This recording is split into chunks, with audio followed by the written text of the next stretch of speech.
जय हिंद दोस्तों। आज मैं कोई आर्टिकल पढ़ रहा था महाभारत के बारे में, तो मुझे लगा क्यों ना उस पर आपसे बात की जाए।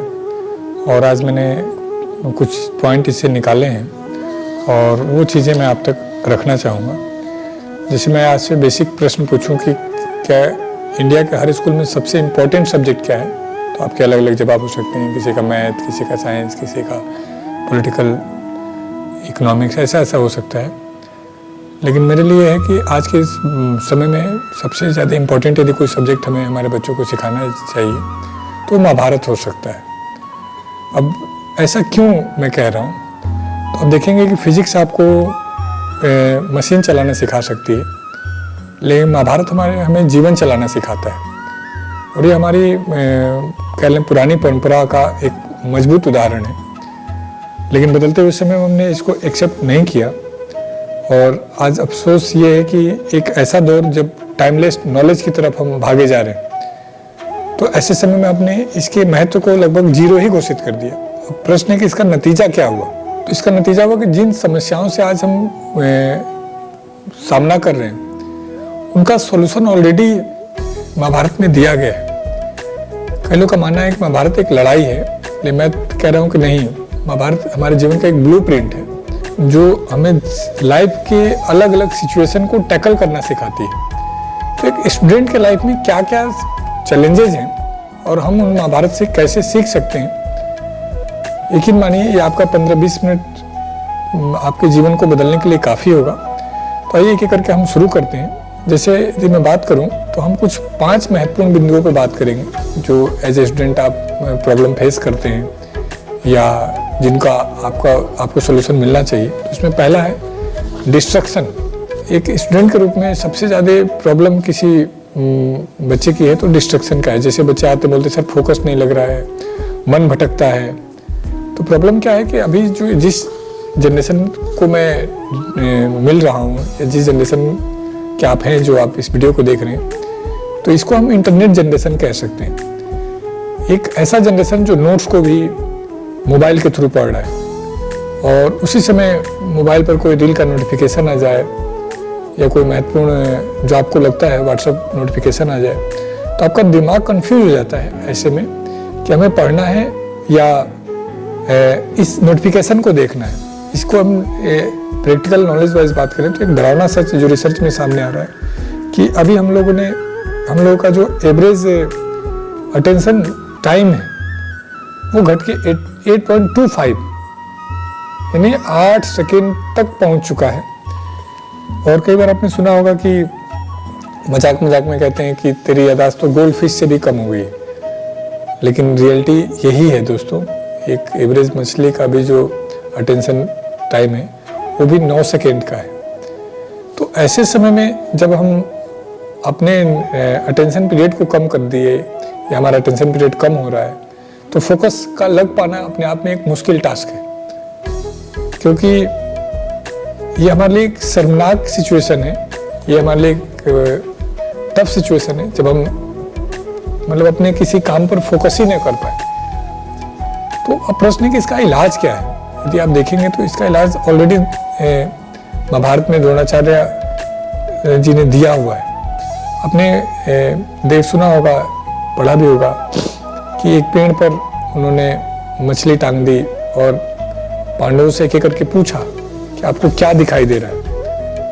तो युधिष्ठिर ने क्या कहा कि मुझे सब कुछ दिखाई दे रहा है, पेड़, पत्ते सब दिख रहा है। भीम से जब पूछा गया कि आपको क्या दिख रहा है, तो उन्होंने कहा कि चिड़िया दिख रही है, आम की डाली दिख रही है और मुझे लगता है कि चिड़िया भूखी है, चिड़िया कह ले, मछली कह ले, इस तरीके की बातें हैं। सारे जवाब सही थे, कोई गलत नहीं था। मजे वाली बात है कि सबने सही ही बताया, क्योंकि पेड़ था,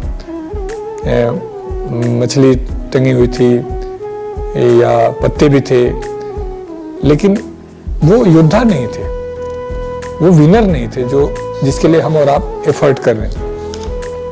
और फिर जब नंबर आया अर्जुन का, तो उनसे पूछा क्या तुम्हें क्या दिख रहा है, तो आप जानते हैं कि अर्जुन ने क्या कहा कि मुझे सिर्फ मछली या चिड़िया की आंख दिखाई दे रही है। उनके लिए ना तो वहां पेड़ थे, ना पत्ते थे, ना ही कुछ और था।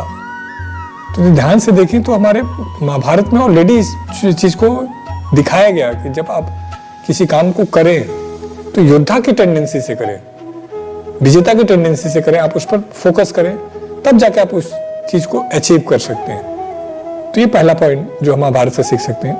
और मजे वाली बात यह है कि हम बचपन से इसको सुन रहे हैं, जान रहे हैं, लेकिन हमने कभी इस फोकस को या ध्यान को कभी एम्फेसाइज ही नहीं किया।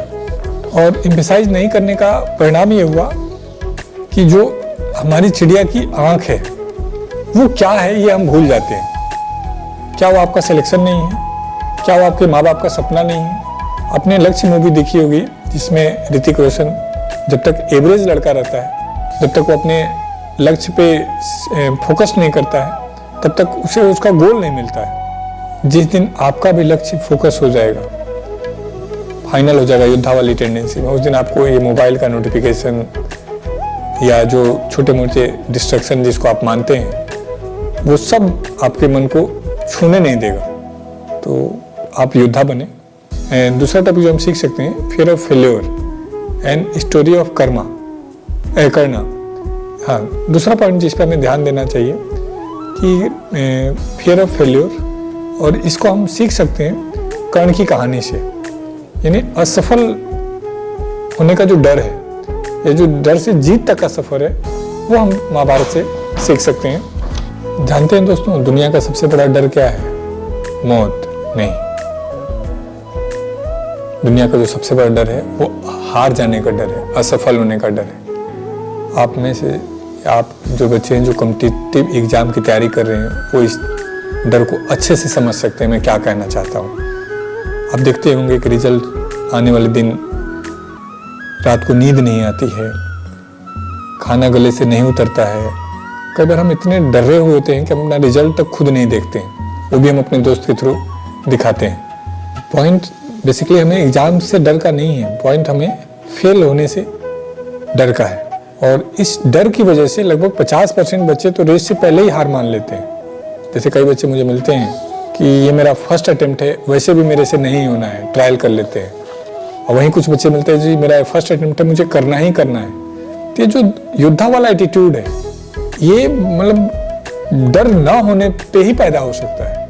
यदि आप महाभारत के कैरेक्टर कर्ण को देखेंगे तो आपको समझ में आएगा कि डर ना होना या रिजेक्शन को एक्सेप्ट करना कितना बड़ा पावर हो सकता है आपके लिए। यदि कई बार हो सकता है आपको कई बार लगता हो कि आपकी किस्मत अच्छी नहीं है, तो आप कर्ण से सीख सकते हैं। जैसे आपने कर्ण के बारे में जाना होगा कि पैदा होते ही माँ ने उनको त्याग दिया, शिक्षा लेने गए तो द्रोणाचार्य ने मना कर दिया, परशुराम से शिक्षा ले तो परशुराम ने कहा कि श्राप दे दिया। जिस समय तुम्हें सबसे ज्यादा शक्ति की जरूरत होगी उस समय तुम अपना ज्ञान भूल जाओगे। जिंदगी भर उसे सूत पुत्र कहा गया।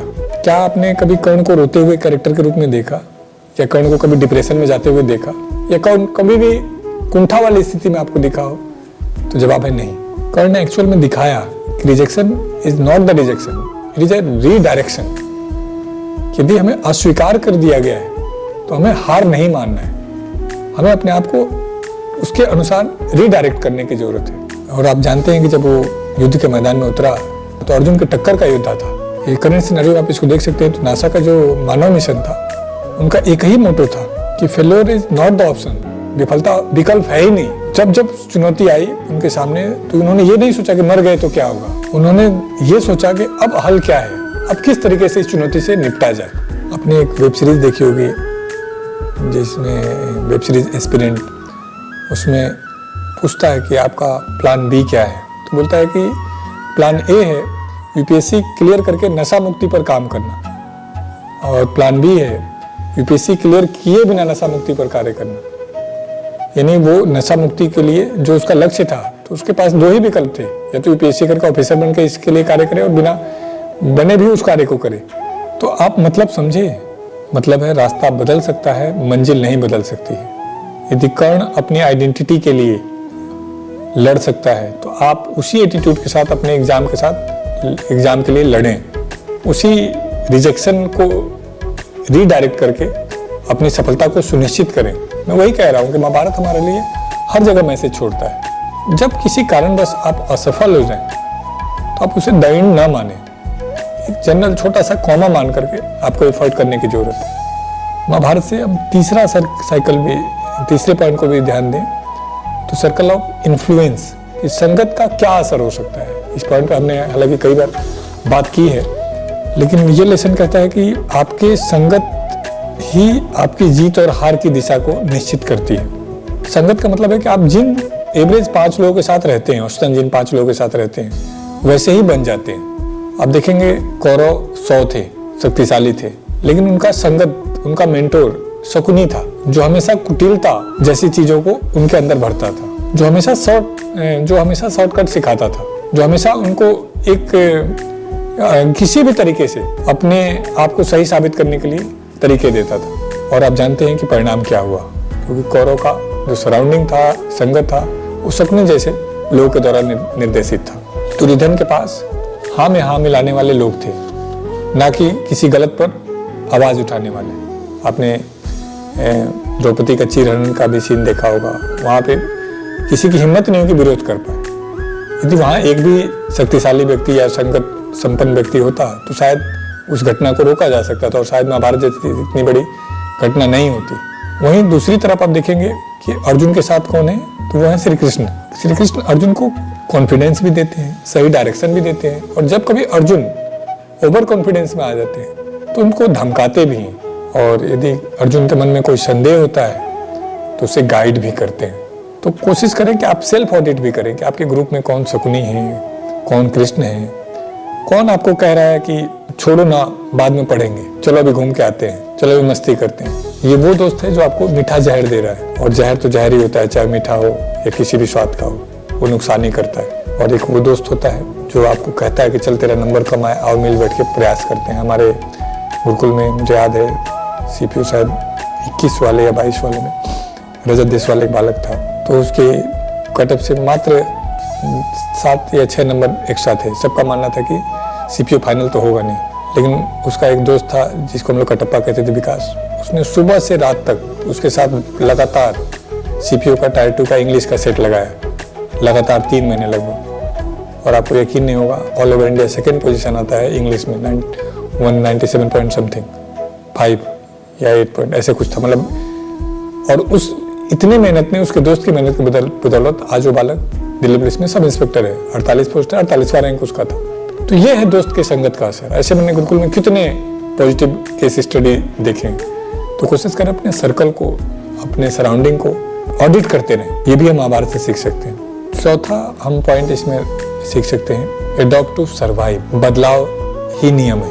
यदि हम इसको प्रेजेंट सिनेरियो में देखें, जो गूगल के सीईओ हैं सुंदर पिचई, आप जानते हैं कि दुनिया की सबसे बड़ी टेक कंपनी के वो आज के डेट में सीईओ हैं। तो आपको लगता होगा कि उन्होंने कंप्यूटर साइंस में डिग्री ली होगी आईआईटी से। आपको बहुत आश्चर्य होगा कि उन्होंने कंप्यूटर साइंस में डिग्री नहीं ली, मेटलर्जी में डिग्री ली। आप जानते होंगे कि मेटलर्जी में हम क्या धातु विज्ञान, धातु की पढ़ाई कर रहे होते हैं, जिसका कहीं भी सॉफ्टवेयर से कोई संबंध नहीं था। लेकिन उन्होंने डिमांड के अकॉर्डिंग अपने आप को मॉडिफाई किया और रिजल्ट आपके सामने है। यह क्या दिखा रहा है? ये दिखा रहा है कि सिचुएशन के हिसाब से आपको एडजस्टमेंट, एडेबिलिटी पर काम करना पड़ेगा। अब देखेंगे तो महाभारत में पांडवों को भी यही करना पड़ा था। वो भी राजपुत्र थे, लेकिन जब उनको वनवास दिया गया तो वो लगातार छिप कर वनों में रहे, क्योंकि उनको सामने आने की अनुमति नहीं थी। न तो उनको जंगल में कोई सुविधा थी, न कोई नौकर था।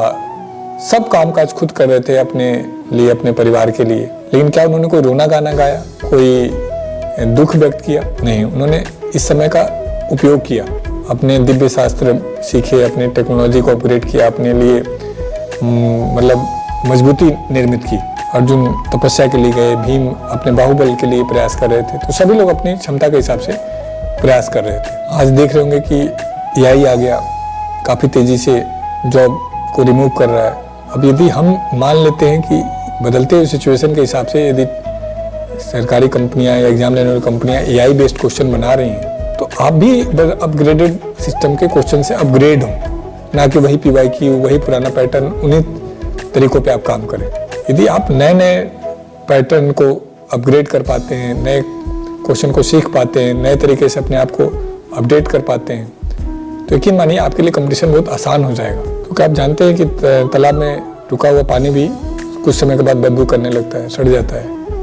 आप इसका कई एग्जाम्पल देख सकते हैं, चाहे कोडक कैमरा हो, नोकिया का मोबाइल हो, या कोई जिद्दी स्टूडेंट हो कि मैं तो ये नहीं करूँगा, मैं ऐसे ही पढ़ूंगा, तो कई बार बहुत नुकसान हो जाता है। तो थोड़ा सा एडेप्टेबिलिटी को भी एक्सेप्ट करना है। कई बार हम गुरुकुल में देखते हैं कोई नया असाइनमेंट, कोई नया टेस्ट, कोई नया चीज़ देते हैं, तो कुछ बच्चे उसके लिए अपडेट नहीं। और लेसन 5 जो सबसे महत्वपूर्ण पॉइंट, जो 5वां पॉइंट है, फाइंड योर कृष्णा, अपने सारथी को ढूंढे। ये मुझे लगता है कि इसको मैं गुरुकुल से भी जोड़ सकता हूँ। हमने हर बच्चे के लिए मेंटोर दिया हुआ है, जब हम भी कोशिश करते हैं मेंटोरशिप के लिए, टाइम टू टाइम करते भी हैं। तो मैं देखता हूँ कि कई बार बच्चे मेंटोर से मिलने से बचते हैं, या हमने कोई टारगेट दिया तो हमसे मिलने से बचते हैं। तो गेम समझिए, टैलेंट सब में होता है, लेकिन दुनिया का बेस्ट धुरंधर कौन साबित हुआ? अर्जुन। क्या कर्ण किसी मामले में कम था? तो जवाब है नहीं। लेकिन यदि उसके पास मेंटोर या सारथी होते तो शायद महाभारत के फैसले कुछ और होते। क्योंकि आप देखेंगे कि जब कुरुक्षेत्र के मैदान में दुनिया का सबसे बड़ा धुरंधर अर्जुन धनुष लिए खड़ा है, लेकिन सामने अपने वरिष्ठ लोगों को, गुरु लोगों को, अपने परिवार के जो सीनियर दादा भाई, रिश्ते में बड़े लोग थे, तो उसके हाथ कांपने लगे। वो युद्ध लड़ने से मना भी करने लगे। लेकिन उनके जो कृष्णा थे, जो कोच थे, जो मेंटोर थे, उन्होंने उनको वहाँ पे गाइड किया। यकीन मानिए, यदि वो गाइड वहाँ पे नहीं करते, शायद बुराई पर अच्छाई की जीत नहीं होती। आप देखेंगे कृष्णा को जब उनको जरूरत पड़ रही है तो वो एक सारथी के रूप में भी कार्य कर रहे हैं, जिन्होंने उन्हें ये भी समझाया कि धर्म क्या है। उन्होंने आप आज के लिए धर्म का मतलब तो कुछ और ही हो गया है, क्योंकि कई बार RX लिखने की जगह RDX लिख दे रहे हैं। अलग अलग लोगों के लिए अलग अलग है, लेकिन धर्म का मतलब रिलीजन कहना गलत है। उन्होंने क्लियर किया कि धर्म का मतलब अपना कर्म करना है, ईमानदारी से कर्म करना है। आज आपका धर्म क्या है? जो आपने सपने देखे हैं उसको पूरा करना, जो आपके माँ बाप के भरोसे हैं उसको टूटने ना देना, देश के लिए कुछ अच्छा कर पाना, अपने लिए एक प्राउड मोमेंट रेडी कर पाना, और पूरी लाइफ गौरवान्वित जीवन व्यतीत करना। तो इसमें आप क्या कर सकते हैं कि जो आपका धर्म है उसमें रिजिड रहें, अपने एथिक्स, अपने उसूलों से समझौता ना करें, और फिर देखिए आपके अंदर किस तरीके से आत्मबल निर्मित होता है। कुछ ऐसा करना होगा जो दुनिया के कुछ ही % लोग कर पाते हैं। वो आप अपने रिश्तेदारी में, परिवार में पहले हो सकते हैं, क्योंकि मैं बार बार देखता हूँ कि वे बच्चे जो अपनी फैमिली के फर्स्ट लर्नर हैं, उनके लिए ज़्यादा चुनौती बनी हुई है। अब आप इसको मजाक में लें, व्यंग में लें, मैं आजकल जब भी कुछ पढ़ रहा होता हूँ तो पूरा अटेंशन सिर्फ ये होता है कि इसे मैं बच्चों के लिए क्या निकाल पाऊंगा, और फिर उसको आपके लाइफ के साथ, आपके एग्जाम के साथ जोड़ करके आप तक पहुंचाने का प्रयास करता हूँ। कोशिश करें अपने लिए कृष्ण चुने। वो आपके पिताजी हो सकते हैं, आपका भाई हो सकता है, आपका दोस्त हो सकता है, आपका सीनियर हो सकता है, हम टीचर्स हो सकते हैं, जो कि आप जब थक जाएं, आप ना कर पाएं, तो आपको सही दिशा दे। हम लोग लाइफ में कोशिश कर रहे हैं कि एक अच्छा बेहतर मेंटोर बन पाए, और खुशी है कि बहुत सारे बच्चों का जीवन को हम बेहतर बनाने में सफल भी हो रहे हैं।